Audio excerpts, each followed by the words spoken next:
The Fantasy Six-Pack Hour. With your hosts, Joe Bond. You're awful. And AJ Applegarth. It's Sin Shu Chu. It's a mouthful.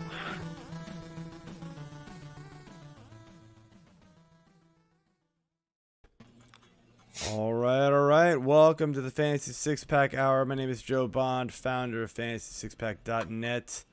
With me, as usual, Mr. AJ Applegarth, clean shaven. What's up, man? Yeah. Do that every now and then. You just get crazy. Oh, yeah. You never know. You never know what you can get.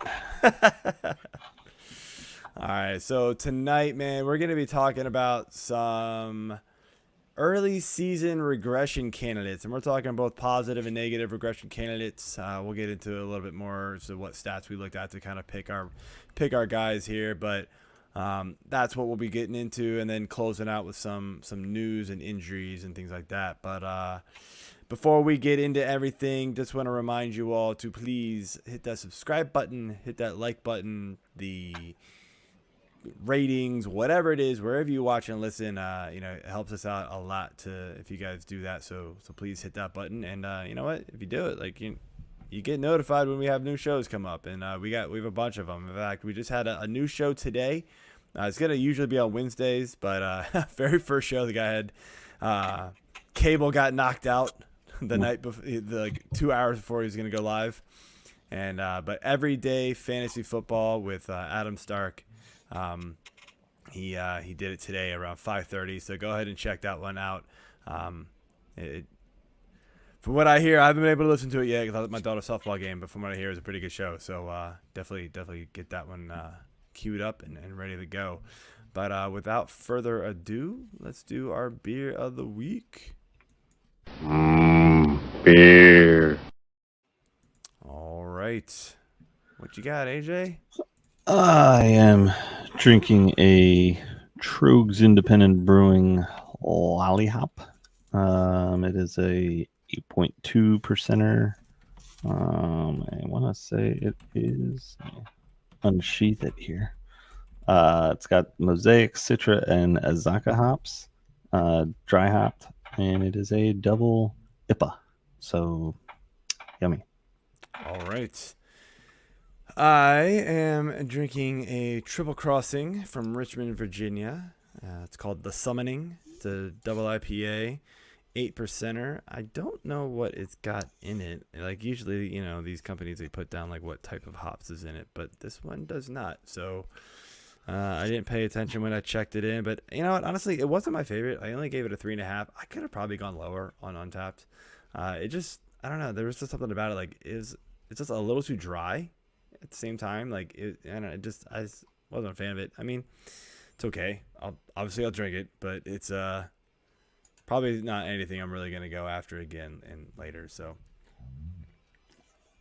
all right. But that being said, let's jump into things here, man. So, so our early season regression candidates. Obviously, we're a little over a month into the season, so. It's kind of an interesting discussion. We've done this before where what we do is we look at like expected stats versus the actual. So xERA, right, versus ERA, right? So you look at guys who are better than they're expected or worse than they're expected and kind of figure out why type of thing. Just finding some of these interesting guys. Same thing with FIP.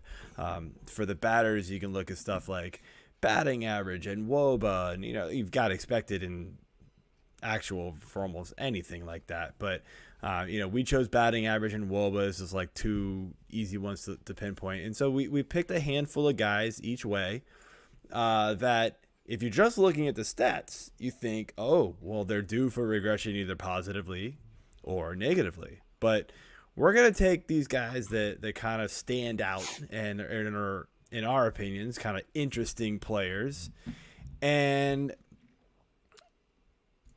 see what we think will actually happen. Give our opinions as to kind of dig a little deeper into these guys and see what we really think. And so, AJ, I think you're gonna kind of lead the discussion here, and we'll let you have at it, man. All right. Well, we'll start off here with the positive regression, and we'll go hitters first, then pitchers. So a couple of guys that we have listed here, I do have on a couple of teams, and I've been very disappointed in them. So the positive regression is nice to see. I still don't know if I'm buying in 100%, but let's just get into it with the first guy here, and that's Mr. Whit Merrifield. Currently has an average of 161. His expected is at 266. So he's jumping up 100 points in average here. And wOBA is even better than that. He's at 188, and he's jumping all the way up to 312. So what are your thoughts on Merrifield, and are you panicking? Are you holding?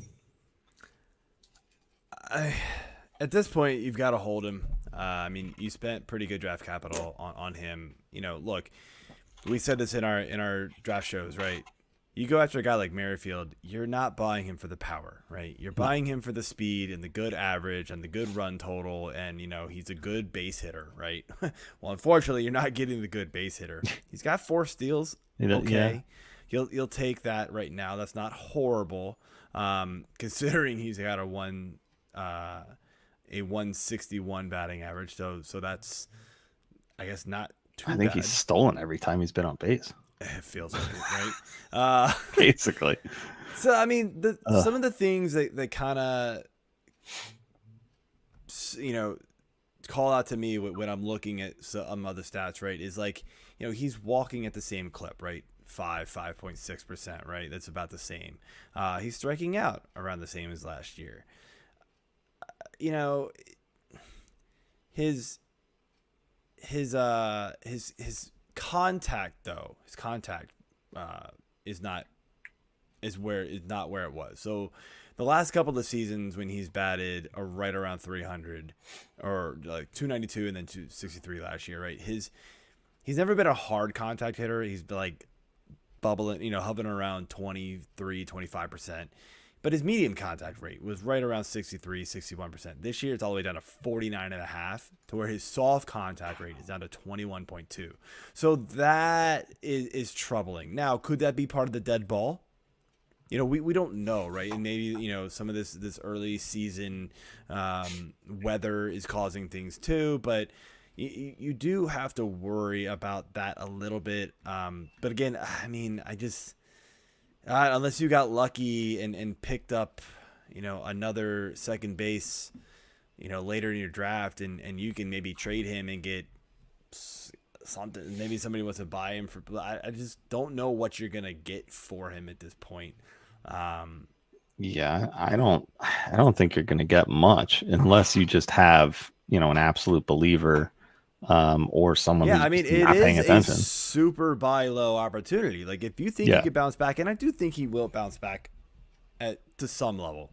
But I mean, we saw a little bit of him starting to decline a little bit last year, right? I mean, yeah, the stolen bases 40 was phenomenal. You're loving that, but his batting average last year was only 277. You know, that like a third year in a row of dropping. So we've seen it. Now, you don't expect another 100 points from one season to the next. So I do expect that to come up. And I mean, another thing to kind of, you know, judge it by is, right, his BABIP's all the way down at 173. That's just super unlucky.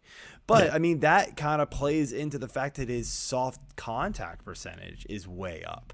So, you know, if he's not making better contact with the ball, then maybe things won't go up. But I cannot see him not getting better to some degree. Like, you know, will he finish with a 275 average? Maybe not. Maybe he finishes with 250. But if he finishes with 250, think about how good he needs to be the rest of the year. That's what you're buying. That's what you got to remember. Yeah. And I think that is definitely in the realm of possibilities for him. If he's jumping up 80 to 100 points in average, all of the other counting stats are going to be coming with that, and that's what you're looking for the most with your fantasy teams. So Yeah. that's going to pay off eventually. Again, I've been overly disappointed in him, as I'm sure everybody is that owns him. But I can't cut him yet. Put this into I've perspective. debated on it. Out of all the qualified hitters, out of all the qualified hitters that I pulled from Fangraphs, I think it auto ranks it by WAR. He was last. Doesn't surprise me. That's not good. So, I mean, just looking at his projections for this year too. I mean, nowhere near this at all. No. It's just astounding. I mean, he's got potentially 8 times as many runs should be coming. In 100 more games or so. I can't see him staying this bad for too much longer. You have the steals, so it doesn't help that the Royals are clearly one of the worst teams in the league. I mean, they only have 91 total runs scored. I mean, he's not helping that, but I mean, there's just not a lot there. We talked about Sal Perez a couple weeks ago. Mm-hmm. He's struggling to make contact with the ball, and they lost Mondesi again. They lost Mondesi again. Bobby Witt's not. He's a rookie trying to figure it out. So, this is a rebuilding team, and it clearly shows. So, yeah.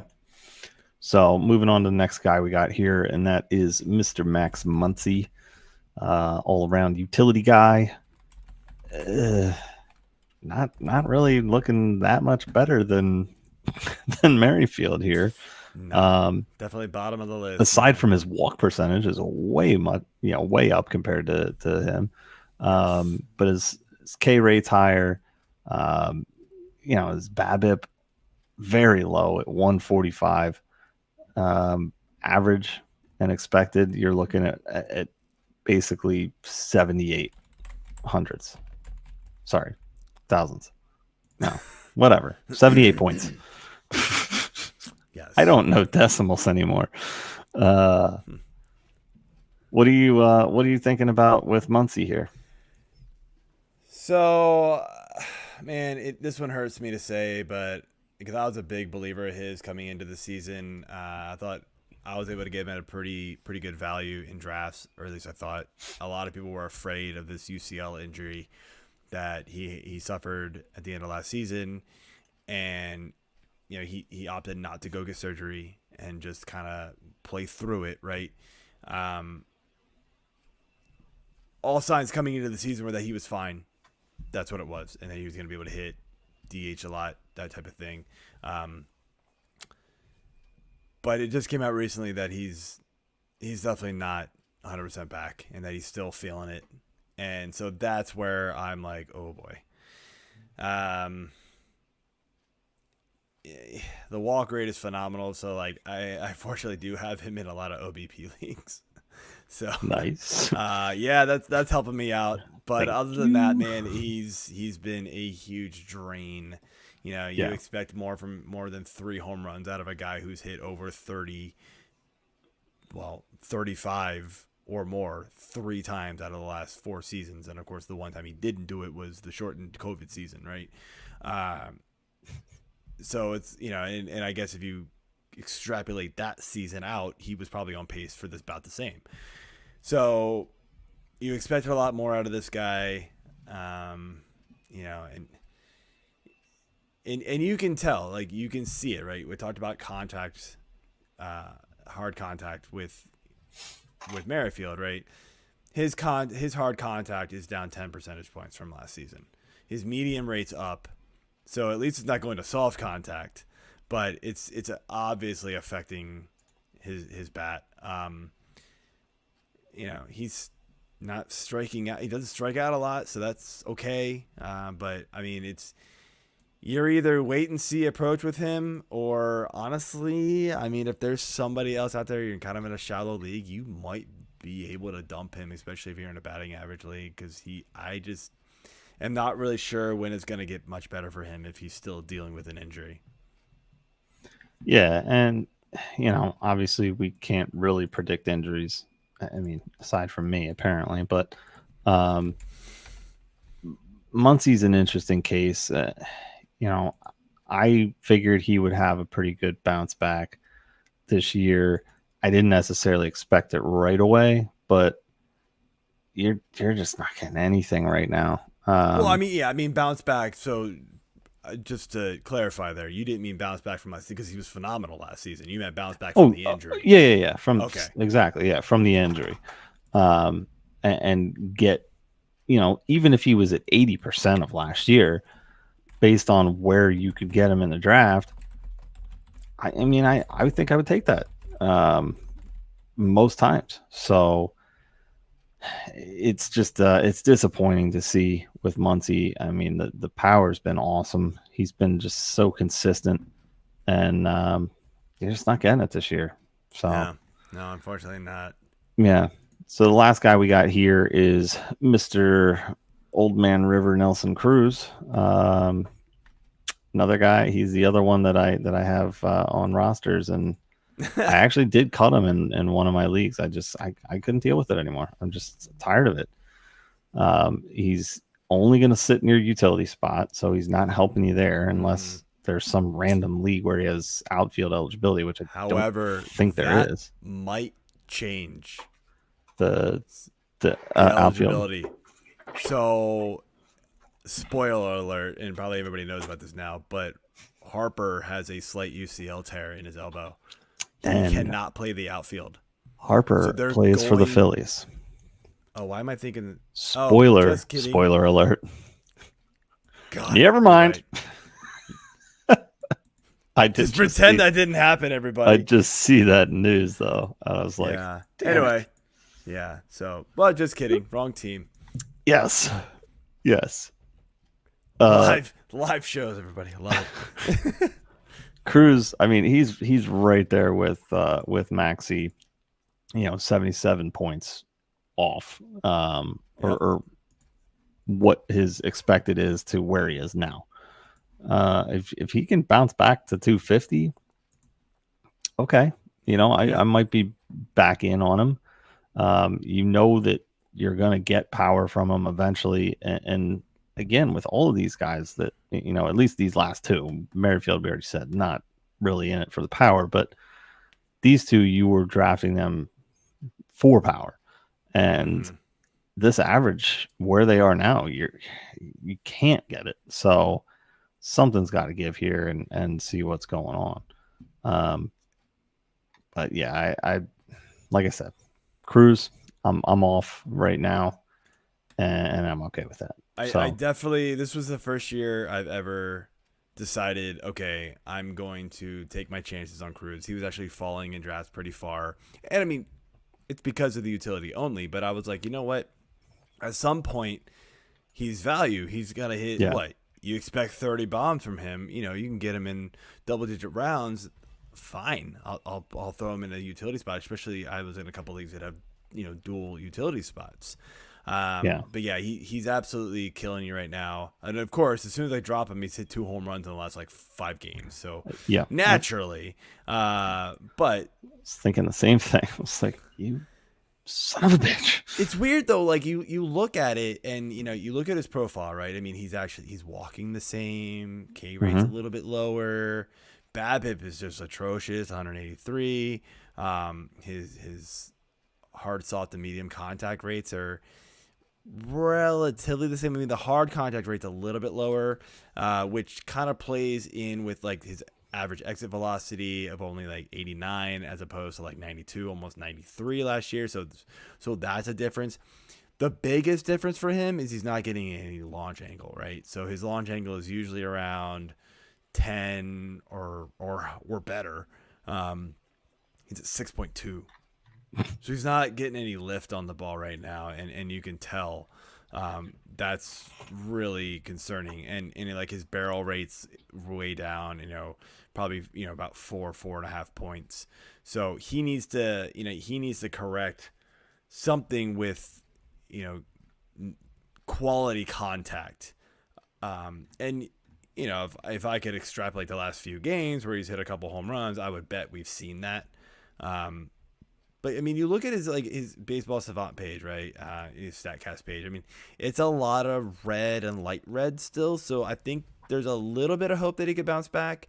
But I'm kind of with you, man. I want to see it over a longer period of time before I'm willing to buy back into it. But I mean, maybe with the weather getting warmer now, finally, maybe that's when things are going to really start clicking for him. And you know, the dead ball could have just been absolutely destroying his value. Is what it's looking like. Yeah, I think so. So let's go ahead and jump in with some pitching positive regression here. First guy, Max Muncy teammate, Mr. Walker Buehler. I mean, Buehler was a guy that you were spending high capital on draft-wise, and you just, you know, you're not really seeing it. I mean, he's 4-1. Okay, great. 6 starts. You know, he's only got just over 2 walks per 9.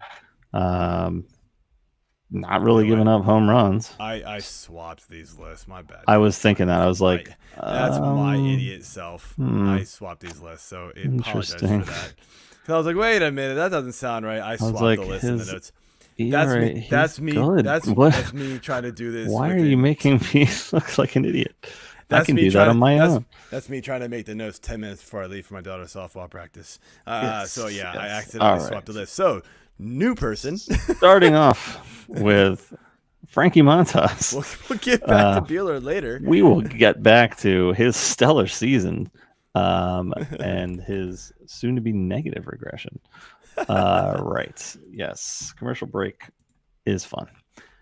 Frankie Montas, Oakland Ace Ventura.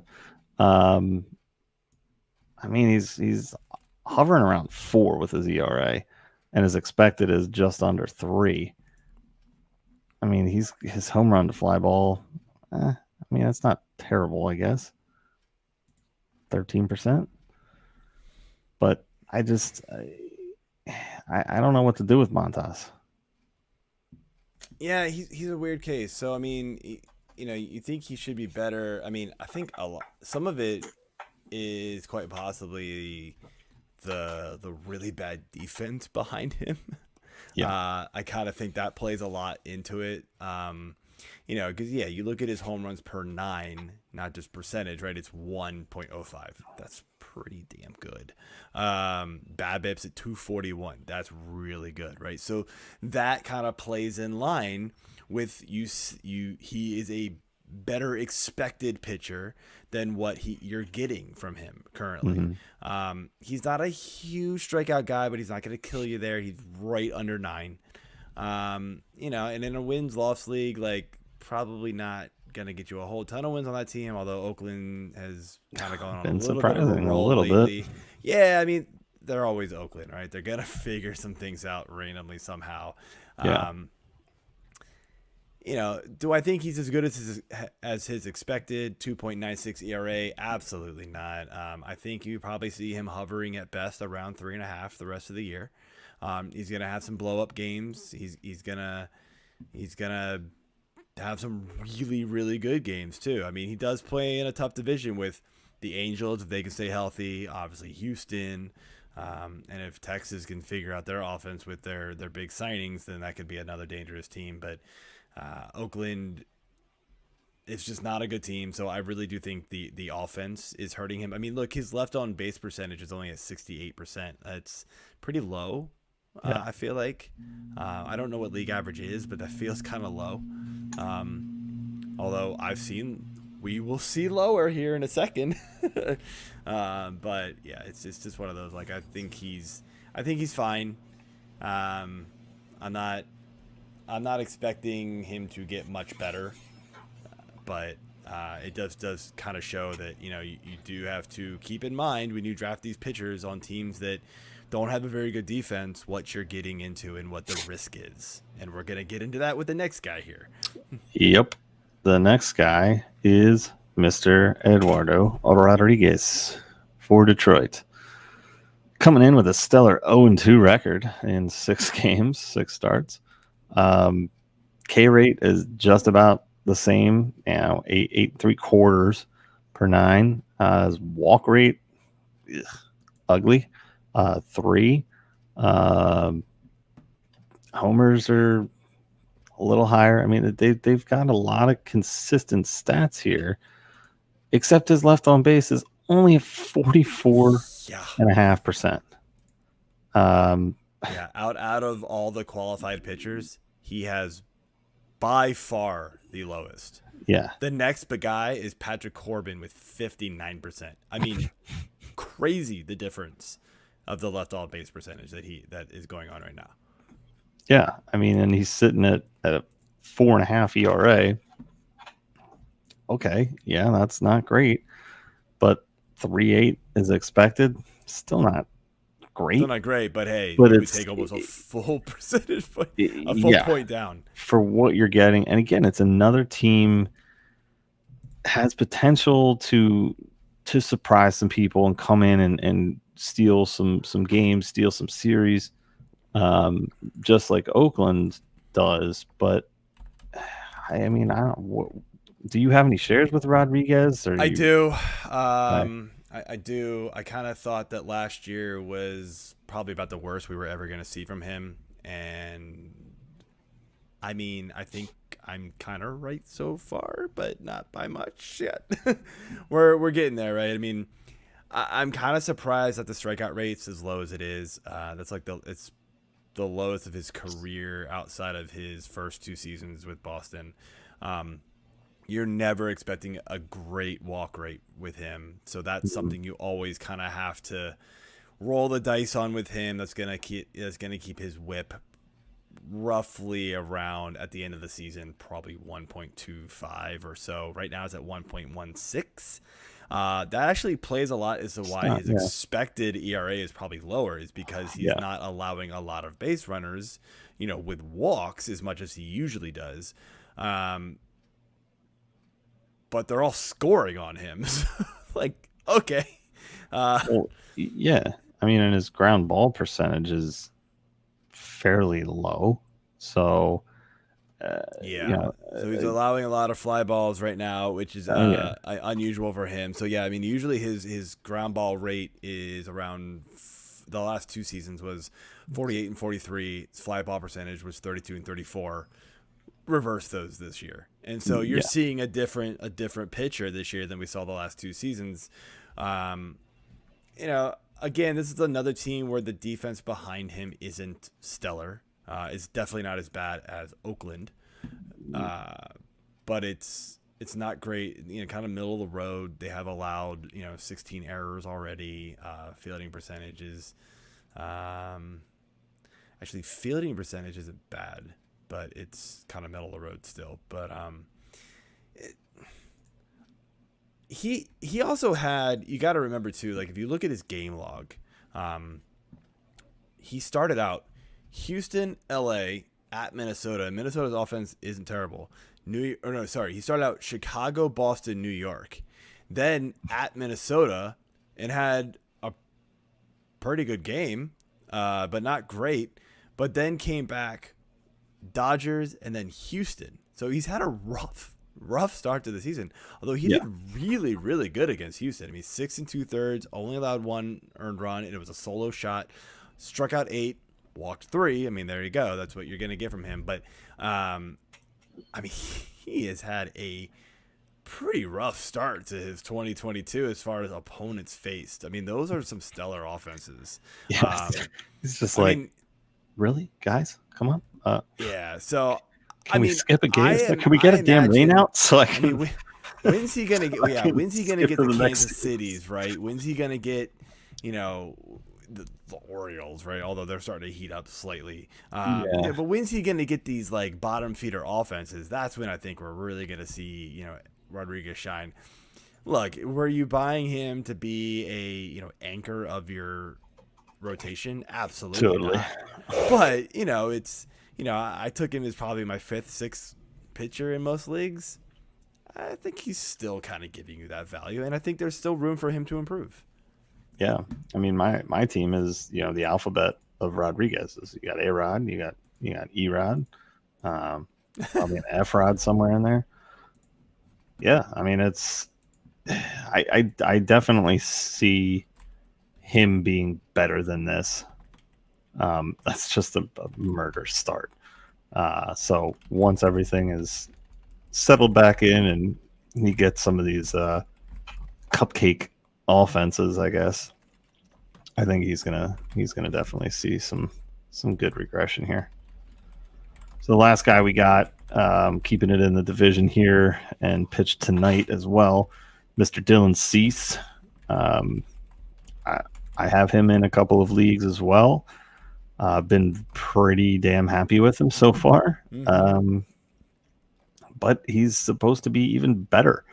Yeah, not so much shockingly. tonight. Well, tonight was a mixed bag. Tonight was yeah. You take what you can and give what you can. Also, not a good game tonight in some aspects, but pretty damn good in others. So, and Cease is still young. I mean, this is his second, third season, I think. Yeah, he's not even. This is his third. This is his fourth season, but I'm sorry, I'm looking at his service time. It's just over 2, which means absolutely nothing. Yeah. Aside from options. So Cease is a guy that I had in a dynasty league too, and was super pumped to just have him sitting in my minor league system. And he's paid off for the most part. Last year, up over 12K per 9. Yeah. Absolutely great. Close to 4 walks. Yeah, still young. He's got some stuff to figure out. BABIP was actually pretty high, just over 300. And it's lower this year, so yeah, he's sitting at 267 this year. Left on base has been pretty consistent. Ground balls pretty consistent, although it is up this year compared to last. So, I mean, did you expect what we got tonight going against the Yankees? So it was kind of funny. I actually did not realize he was starting tonight when I put him on the notes. Just so happened he started, and my talking point with him was the fact that, okay, yes, his expected is supposed to be better, but get a little realistic. I don't think you're going to get much better than a 2.38 from this guy. If anything, I think we're going to kind of see the opposite. So, and the reason for that was he was only allowing 0.26 home runs per 9 before tonight. Tonight happened, and you look at it, and you're like, oh, man, he only went 3 innings. Why? Oh, he allowed 5 runs. But damn, he struck out 8. How did he let 5 runs? 2 home runs. Both of Giancarlo Stanton. I mean, so there you go. The home runs bit him tonight. So we're going to see that number climb big time. Yeah. So, again, I'm not selling him. I'm not necessarily buying in on him because I think I still don't think you're going to get Cease at a discount at all. You'd have to want Cease and pay for him drastically at this point. But I mean, look, he's a very good pitcher. You're going to have great outings, but I would expect the home run numbers to climb for him, and therefore the ERA will probably not improve much more. If anything, it'll probably get slightly worse than 2.38. So yeah, the expected at this point in the game, I think is kind of a number that. Then this is why we do this exercise, right? You look at the expected numbers, and you're going, "Oh, he should have a 1.77. He should be much better. I'm going to buy him." Well, look at why. And you have to look at things like home run rate, things like that. And you have to realize that his walk rate is still pretty high. So he's letting guys on base but his home runs haven't bit him in the ass yet. So that's going to catch up to him. Yeah. And therefore his ERA is going to go up. And you can see that, right, with his FIP, right? His FIP is 1.98, and FIP, right, normal FIP, is low because he's not allowing the home runs. But then xFIP, right, says, oh, some of these, you expect more home runs from my guy. Well, his xFIP is 2.8, so it's higher. So he's like a different, whichever metric you're looking at, right? He's different. So expected got better, but FIP got worse when you go to the expected. And so that's a telltale sign to me that there's probably actually some negative regression coming from him, despite the expected ERA saying that he should be better. But he's still a good pitcher. I'm not panicking at all, thinking that, if he, starts allowing double or triple the home runs like that we've normally gotten from him, that he's just going to get shelled and I don't want him anymore. Not the case, because he's still going to give you elite strikeout numbers, and that is super valuable. Yeah, 11 Ks tonight. So I will take that. That's the only thing that's saving me with points from him. Was it 11? I thought it was only 8. No, he's got 11. He pitched another inning. Oh, I did not notice that. Yes, he's out. He's out of the game now. AJ is right for once. For some reason, I thought the box score that I looked at said that he had 8. He had 8 after 3 innings. Okay. And then I think he must have struck out. Oh yeah, so he went. So he actually allowed 6. 6. Oh yeah. He gave up more runs. Another run. I think it was only 2 when we were looking at it. Yeah, because he had given up. No, it was 5. It was definitely 5 when I looked. It was after the third then. Mm-hmm. Yeah, so he gave up another one. Somehow managed to get 3 more strikeouts. Yeah, not good. So, all right. Well, let's switch gears here and talk some negative regression with some hitters. I mean, it's the 3 guys that we have here aren't necessarily huge names for fantasy, but they're definitely waiver, fodder. At least 2 of them are. Crawford, I feel like, has probably a higher ownership rosters, throughout, but we'll start. Well, yeah, let's just start with him. I'll go backwards, I guess. He is sitting at a 333 average. If the Phillies thought that he was going to be a 333 hitter, or even as expected as still over 3 at 307, I don't think they would have ever gotten rid of him. I do not see this from him. It's just strange to me. No, and you're totally right. I see almost zero chance that this keeps up. I mean, like his average exit velocity, his hard hit percentage rate, barrel percentage, all in the bottom quarter of the league. So I just, there's no way. I mean, look, he's already got 4 home runs on the season. His most ever is 9. I mean, he hit 7 for Seattle in 2019 and only 93 at bats or 93 games. So I guess maybe that could have been a better season, but I mean, look, I'm just not really seeing a whole lot of difference here. I mean, he is making slightly better contact. He's up at 30% hard hit rate.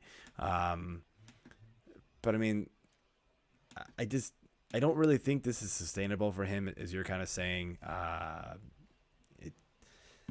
It's just not his. It's just 60 points over last year's average. It's just not his player profile. And then period. Last year's average was basically 60 over his first 2 seasons. Granted, they were not a lot of games, but last year he played 160. So he had a good year last year.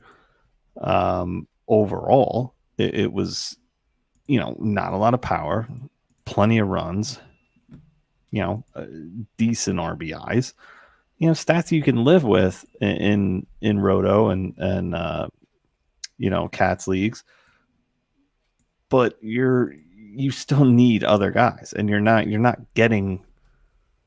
spending a lot of capital on him if you even drafted him. Most of the time I've ever seen him has been waiver, and then he'll get streaky and he'll go on a little bit of a run, and then they'll roster him, and then once he starts tanking again, he's gone. The big thing here is his BABIP. To me, is sitting at 360. That's got to come down. I can't imagine that being sustainable for him. His K rate is down, so that's helpful. But he wasn't striking out a lot anyway. I mean, it was 16%. Now it's down to 13%. Yeah. His walk rate is just a few points, so it's not a lot.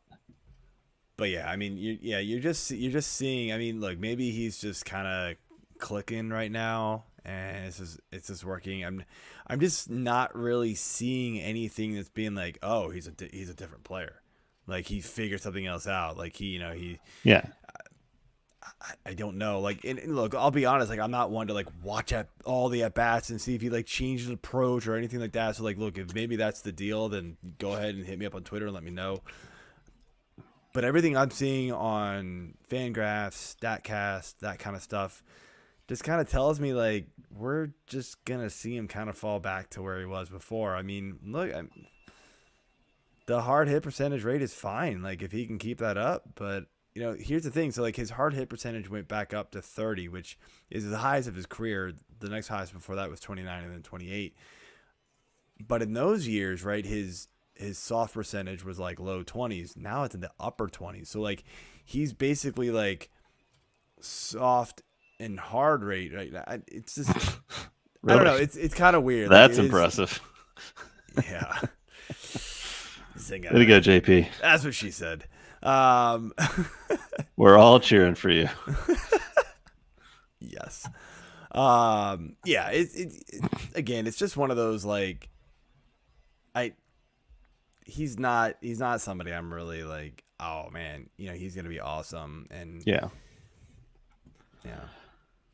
So next one we got is a guy that I had I'd plucked off waivers. I was kind of surprised he was still sitting there. And then I looked at it and kind of thought about it and was like, nope, I got it. And he's already off my team again. That's Mr. Jesus Aguilar. Look, I mean, he's got a pretty anemic offense around him. He's kind of the main guy, I feel like, in Miami. But well, yeah, that's true. Chisholm has actually like proved me wrong big time. I thought that. Yeah, but he's not playing every game. He's still getting platooned a little bit. At least he was a couple weeks ago. So either way, he's definitely he's the guy to own. But Aguilar's 31. Okay, still in his prime, you would think. I don't know. I just don't know what to make of him. BABIP isn't crazy. Yeah. So with Aguilar, right? So people kind of liked him this year because after those first few first basemen, it was sort of like, I'll just wait at this point, and maybe I can pick up somebody like Aguilar late, especially in like a corner infield spot. Look, last year, 22 home runs, 93 RBI. That's fine. 261 average. You're loving that, right? As a corner infielder, you're loving that. Somebody you can get dirt cheap in drafts. This year, man, things just have not started off great for him. He got a little bit hot there for a couple of games. Like you said, you picked him up. But overall, despite kind of what started like him getting a little bit hot there, in reality, like I just don't see it continuing. So yeah, it just he strike. I mean, he doesn't strike out a lot, although he is striking out more than he has the last couple of seasons. He's walking a little more.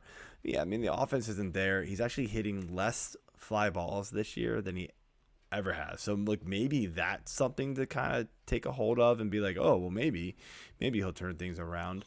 But in reality, like his average is 267, his expected is 226. We might actually start getting closer to that 226 faster than we want right now. Especially considering his BABIP is actually 329. You don't usually see somebody who's got a BABIP of 329 and their expected batting average is like dropping.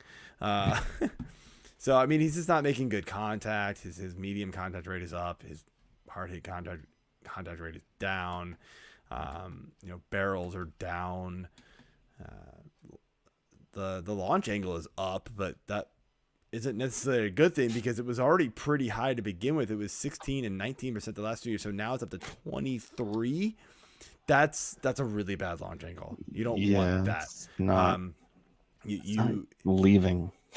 That's sparks. That's going a little too high up. I mean, that's too many fly balls, and especially with this, this dead ball, you start hitting it that high up in the air. I was listening to some show on Sirius XM, I forget which one it was, and they were talking about how it's almost like there's little parachutes flying out of the ball when it starts getting too high up and it's like starts dropping. And I started laughing. I was like, that's pretty funny. It's like you're playing every game in Tampa Bay. Yeah, so and hitting the catwalk. Yeah, so he's got to change his approach and stop trying to hit every single ball up in the air if he's going to so it's weird. His launch angle is really high, yet his fly ball rate is down. So it's like that almost doesn't make any sense. I really am off of Aguilar right now, and a lot of people are. I mean, his roster percentage is 36%. Crawford's was up to 84. So I mean, people are just kind of taking what they get from Crawford, and I'm guessing once he slows down, people start cutting him like they usually do. Yep. All right. So the last guy we got here is Mr. Andrew Benintendi. Again, another Kansas City Royal. Kind of weak offense. Benintendi, phenomenal. Yeah. I mean, he's like, we haven't seen this from him in years, and it's scary because I don't think we're gonna continue to see this from him. I don't feel like we can. He's been a continual waiver guy for the past 4 years in my leagues at least. And do you want me to give you my take on this? Sure. Despite a 314 batting average, he should still be a waiver guy. Yeah. Think about this, guys. 1 home run, 0 steals, 12 RBI, and 9 runs. Outside of batting average, he's literally giving you nothing. Yeah. He hasn't run in 4 years. Is he 5 years? Has he even been caught stealing? I'm wondering if he's even attempted. No, he hasn't even been caught, so he's not even trying. I mean, last year he stole 8 and got caught 9. So apparently the Royals were just like, you could stop now. Yeah. And every other one. Think about this. I keep talking about contact, the quality of the contact, right? His medium percentage contact rate, 75%. His hard hit percentage is 18. That's half of what it was last year. And last year he hit 17 home runs, which was pretty good for him. Yeah. I'm out, dude. If somebody wants to buy the 314 batting average, give them Benintendi. I don't want him on my team. He literally is basically a negative player in the other categories. Mm-hmm. It's going to hurt you more to start him than it will to just leave him on the waivers. I mean, and I get it. Batting average is at an all-time low. Totally aware of that. And we talked about it last week, right? But how, like, But if his expected is 251, league that's average is not- 234. And then, yeah, like, think about this. His expected is 251. So, like, he's he'll be above right at league average. average, slightly above average, but Killing it, man. mean, yeah. yeah, like, sell that 314 batting average now. Somebody desperate for batting average who drafted, Trevor Story, Max Muncy, expecting way better, are getting destroyed, right? My hands up, but I'm still not buying Benintendi from you. I hate having these like one category guys, which is why I don't usually go after like those steals guys, right? I did in a couple leagues this year. I bought Miles Straw in like a couple leagues in drafts because it kind of just fit my mold. I thought I had enough talent around it to be able to deal with a Straw giving me negative categories, negative value in, RBI, home runs, things like that. I have turned out to be wrong because offense is at an all-time low, so nothing I expected is happening. But that being said, Yeah, I mean, long story short, Benintendi, you need to figure out. I'm not gonna just drop him for nothing at this point because the batting average, like I said, is probably it's gonna help. But for that one category, he's but just if somebody not, if somebody wants to trade, I'm all for it. Yeah, I mean, he's just not the guy that he was in his 17, 18, 19 seasons. He peaked too early. I feel like he just hasn't been able to get back to that. He's in his 27th season here, and a lot of players you see really kind of hitting into their stride around now, or maintaining it from a little bit of an earlier start. I just think with Benintendi, you're not getting it anymore. He gave you what he was going to, and that's in the past. You're not seeing it again. So, all right, moving into the pitchers here of negative regression. For real this time. Yeah, totally threw you off beforehand. Let's go ahead and talk again about Mr. Walker Buehler. Dude's having a great season so far. 196 ERA. That's right in line with where you drafted him. He is also sitting on an extremely high 86%, almost, borderline 86.5% left on base. So even when he's getting hit or giving up a walk, they're staying on base. He's not letting these runs in. Mm-hmm. But that's probably going to change. And again, I look at that left on base. That number is way too high for a 196 ERA. It's not going to maintain that. Yeah. His expected sitting at 358. Still a serviceable ERA.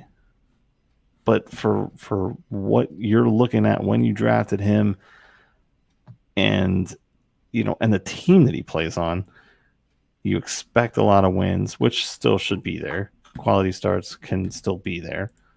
I don't know though. I think if I'm looking at these stats now versus what I've gotten and what I drafted him at, I feel like I'm going to be mad in another month and a half. Yeah. Pretty pissed off, actually. Well, so a couple things, right? So you mentioned the left on base percentage being pretty high. It was roughly the same last year, 81%, let's just say. And that has a lot to do with the team behind him. I mean, stellar defense behind him. Mm-hmm. One of the best in the league. And they're, huge reason why the Dodgers are good. Besides just being top-notch pitching, top-notch hitting, they've got top-notch defense. The thing that really kind of calls out to me, which is kind of alarming, is his strikeout percentage. His strikeout rate's way down. 7.85 per 9, which It was just above 9 last year, and the years before that, it was into double digits. Mhm. You know, that to me is sort of like, whoa, what's going on there? But like, velocity's not down, so that's not a thing. He's not the His walks are still low compared to. yeah. So Sorry, that's I'm not. yeah. So his walks are His walks are consistent his walks with are what right he's there. did last year and in years past. Um, I don't know. It's just He's a weird case, and this is why I wanted to put him on there, is because look, we obviously, it's hard to expect a 1.96 ERA of anybody. So maybe of course, I probably expected to go up a little bit, right? Do I expect it to go up to 3.5? Maybe, probably not. Yeah. I think he's got too good of a team. I think he's too good of a pitcher to do that. Although his xFIP also says 3.5, so maybe I'm dead wrong on this. Although his xFIP last year was 3.5, and yet his ERA was still at 2.4. So, take it for what you will. He does not allow, in the last couple of seasons, and this one included, he's not allowing the home runs to beat him. He was below 1 last year. Right now he's below a half of a home run a game. So, I mean, at some point, right, maybe, again, this could be the dead ball in play here with him. It's kind of saving his ERA a little bit. But, I guess at some point you kind of expect the home run ball to kind of, to come back for him a little bit. His home run to fly ball rate is down by half. I mean, it's pretty much right in line with ground ball or his home run per 9 rate. So, look, clearly not doing anything with him. I'm not going to panic, at all with some sort of negative regression. But, it is the reason why I wanted to put him on this list and talk about him is that, this is one of those you don't have to panic over these stats all the time. They are there for your use. They are there they're a tool.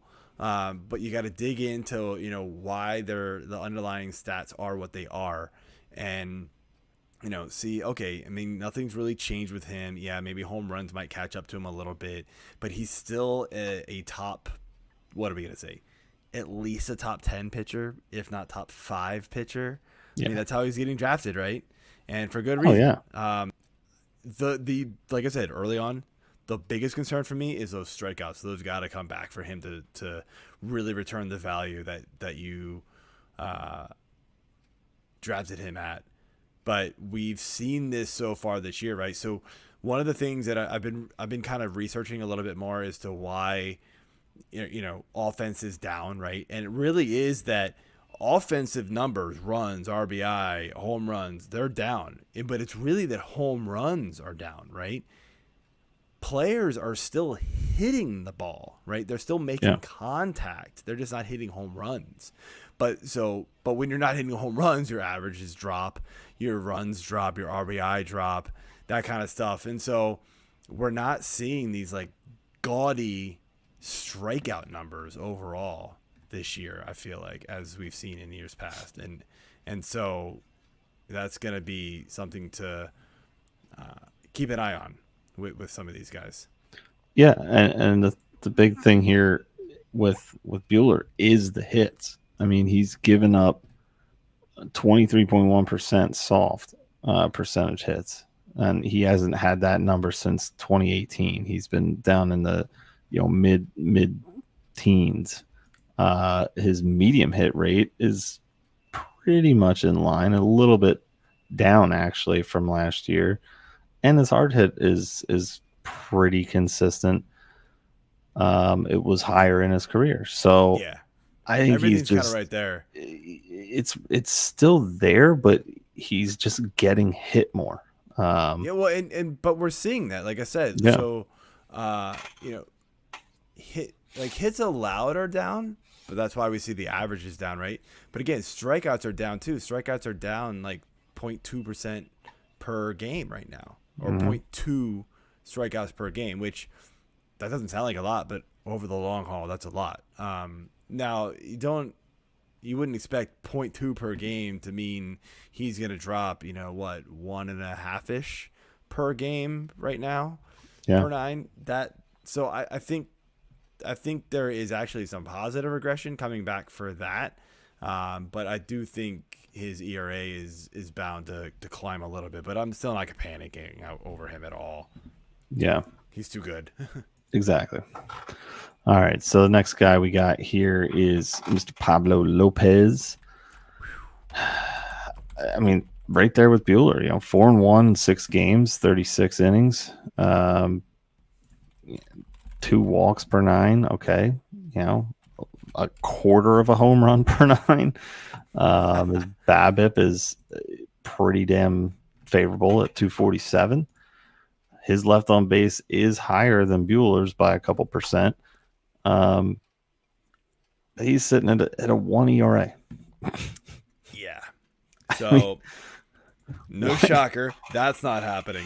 So that is definitely coming back to earth at some point. But look, I've always liked this guy. I never thought he was quite the pitcher he was last year, where he was striking out, 10 batters per 9.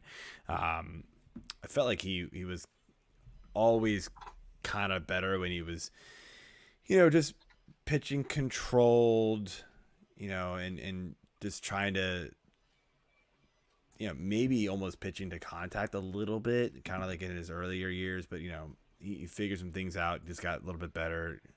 And, with better control, you strike out guys more type of thing. But, look, he's still hovering right around 9 per 9. So good there.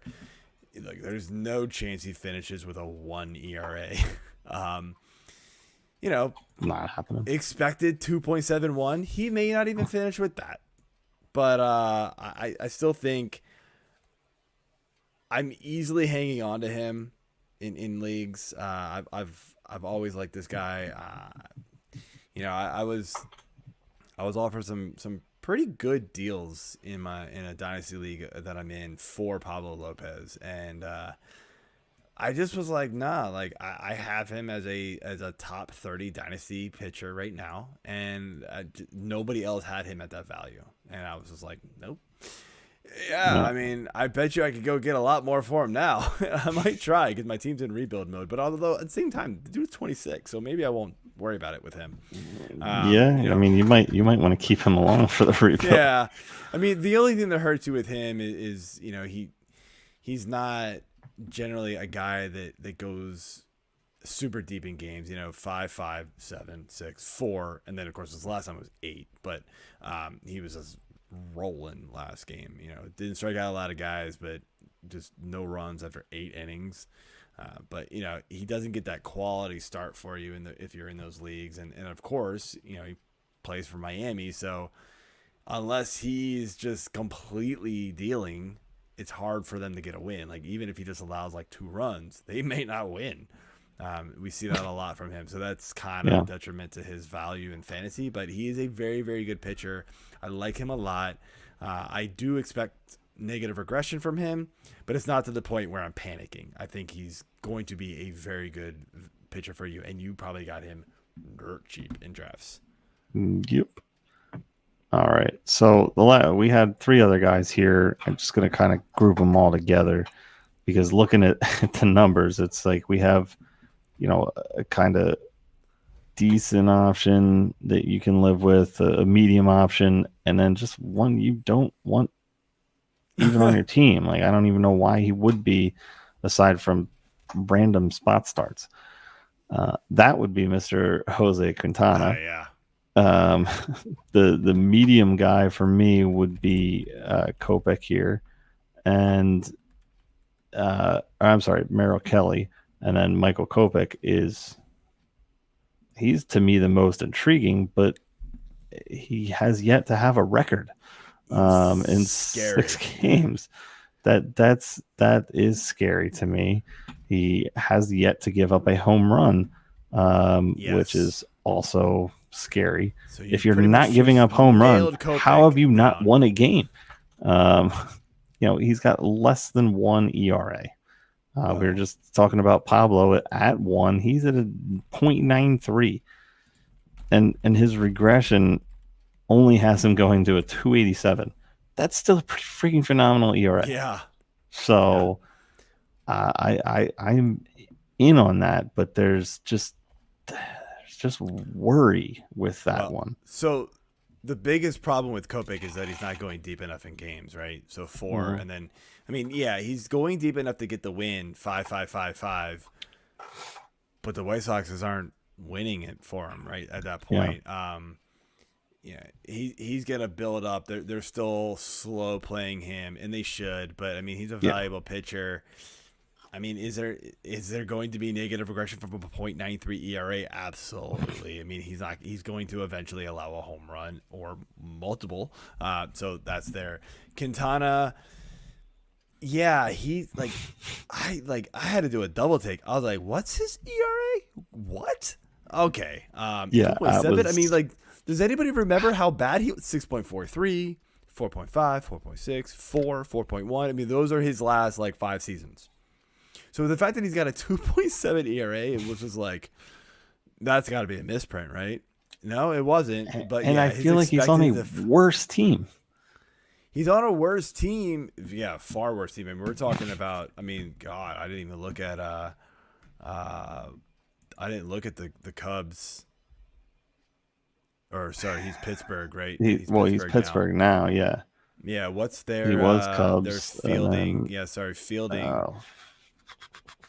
Fielding for the Pirates is the worst in the league by fielding percentage. So yeah, how?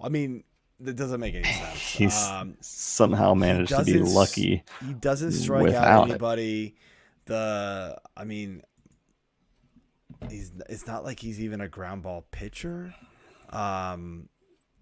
It just something is not adding up here. I'm expecting massive blow-ups. I look at his game log and he faced the Cubs. They kind of stink. He faced the Nationals. They stink. He faced the Cubs again. Well, they stink. I already said that. Milwaukee. They're okay. Yeah, they got some. Detroit can be okay at times. Then he got the Dodgers and actually pitched very well. Although he had 4 walks, but no runs. Fine. Okay, fine. You're gonna do that every now and then, but he's had a pretty favorable schedule. But to be real though, the NL Central is not juggernaut offenses. Obviously the Cardinals are the cream of the crop of that that division when it comes to offense. So it it would be very interesting to see how this plays out. But look, if you're rolling the dice on Quintana, you are a braver man than me. Bad idea. I am not doing that. And then when it comes to Kelly, he's a guy who later, there was just something about him this spring to me. He really got his velocity up, and he's a guy who, a couple years ago, and I forget which show it was that we talked about this, and I forget who the guest was, but they mentioned that when he had over a 93 mile per hour fastball, right, on average, his strikeout rate was incredible, and his ERA was much better. Well, guess what he's doing this year? His fastball sitting at 92.5. So he's hovering right around that 93. Maybe it was a 92 threshold is what it was. And so, and he's abandoned the slider, which was not a good pitch for him. So, do I think he's this good? Probably not. But he's a very valuable pitcher that you got for literally free. He wasn't drafted early on in draft season, and then later on, because of the hype with spring training, he was getting drafted. But again, home runs for him are way down, so that's going to come back, and you're seeing that with the expected ERA and the xFIP and things like that. So, look, we're seeing strikeout numbers up. His walk rate's about the same. So I think he's a guy that, look, if you want to sell high on him, absolutely. Like if somebody wants to give you, one of these, one of these pitchers who has a better history, of performing at high levels, and you want to take a chance on them for somebody like Merrill Kelly, absolutely. But I don't really know what you're going to get for Merrill Kelly at this point, because I still think there's that he's just a blah pitcher. But you know what? He's going to be valuable for you at this point. And I'm hanging on to him and just reaping the benefits, in my opinion. Yep. So, all right, man. Well, let's finish things up here and just go through this news. And so what I mentioned earlier, so Bryce Harper has a small tear in his UCL. He cannot throw apparently for multiple weeks. Like he won't throw till the middle of June. Yeah, so he's not going to throw until about the middle of June, and he's still going to need time to ramp up. So he's going to be DHing at best for the foreseeable future. The impact on this is greater than you think. One of the guys that I almost wrote down, but we've talked about him, it feels like every week, was Aaron Nola. Another one of these guys, like his ERA is crazy good, but it's expected is worse, right? Type of thing. So it's just kind of like, but I'm so tired of talking. But now we're talking about players playing in the outfield. Now you're going to have 2 below average outfielders playing for the Phillies. We already did. Yeah, but at least he hasn't played in the outfield since like when the hell did he do? I think it was the first series against the Mets. It's when he injured himself. Okay. Well, but I mean, he hasn't played it in the field. He's just been DHing for weeks, and thankfully we have an NL DH now. Otherwise, thankfully, otherwise he wouldn't. He would be playing. Yeah, but really, at that point, maybe he would have been able. It would have given. I didn't realize that. Yeah, interesting. It would have given him an option, to maybe heal a little quicker because he would have been forced to not play. Yeah. So what? They're playing Schwarber, which is good luck in the outfield there. Yeah. And Castellanos. Schwarber, Castellanos, and Herrera. Mixed bag at center. Vierling, Herrera. He's been out of the minors. Roman Quinn. Vierling's gone. Oh, he is back down. Okay. Back down to the minors. So. And then Quinn's probably back down. So.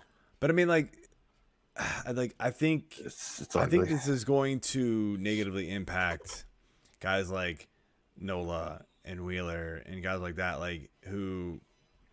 Wheeler's already not great this season, unfortunately. But yeah, not yet. Yeah, but I think he'll be okay. But I mean, with that defense behind him, maybe not yet right now. But I mean, again, it's just one of those you're probably still rolling those guys out there because you kind of have to, but it is what it is. Next thing here, I just kind of saw this. I just kind of want to say it just to be funny. Padres are about to sign Robinson Cano. Yep. Why? Moving on. Next. I have no idea. Not even. Yeah. So finish off here with some injuries. We got Ronald Acuna dealing with a groin injury. He is day to day. Apparently, so he didn't play Wednesday. The Braves did not play today. So they will they're thinking he could be eligible to play tomorrow. Couple Orioles day to day. Austin Hayes has a cut on his hand.